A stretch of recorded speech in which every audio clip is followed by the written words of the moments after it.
Good evening everyone, it's Friday, August the 7th, and we're starting this week's video in a corn plot south of Grenfell, Manitoba. Right now I'm standing between P7861 Acre Max, which is our most widely sold grain hybrid for 2020, and the brand new P7955 Acre Max, which is new for 2021. This is an Acre Max conversion of P7455R, which we've had some fantastic results with over the last 2 years on the Way Wagon.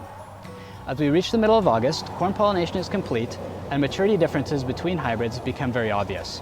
A 79 CRM hybrid, like 7955 Acre Max, is just starting to blister, so it's pollinated well and has fantastic yield potential, but there's quite a bit of season left to go. On the other hand, some of the earlier hybrids, including 7211 Acre Max, is already at full milk and starting to turn yellow in part of this field. And that's going to have a couple of results as we get towards harvest. For one, it will reach physiological maturity earlier, mitigating some frost risk.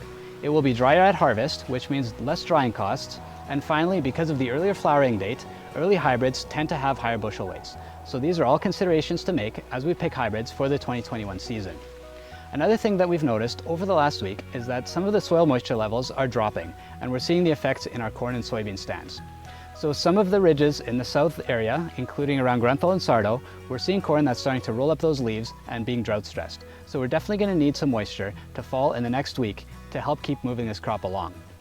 One of the other things that I noticed in this particular field is a weed that we're struggling with quite a bit more this year than we usually do.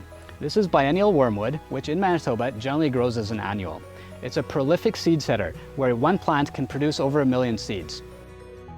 We've watched biennial wormwood become a growing problem in continuously row-cropped fields because it thrives in conditions where there's not a lot of crop competition early on in the season.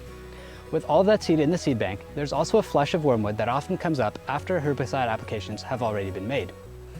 In addition, these plants grow very quickly and often in clumps, providing some shade to the plants underneath.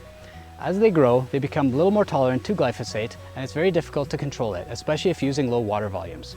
So one of the things that you might have to do in those fields where it is a growing problem is to rotate out of a row crop for at least a year to help get a bit of a handle on this difficult to control weed. This year's soybean crop has been set up for success in many fields where we saw great plant emergence as well as early growth. However, we all know that August rains are what really counts in terms of building soybean yield, and it's getting to that point where we really need a shower. Like here near Grenfell, we are seeing some plants where the leaves at the top are starting to roll over, and we're seeing some early leaf senescence on the bottom half of the plant. So in this case, we definitely need some rain in the next couple of days to help protect this yield potential. If you have any questions about your crop or want us to come walk the fields with you, please don't hesitate to give us a call. We hope that everyone has a wonderful weekend, and we'll see you soon.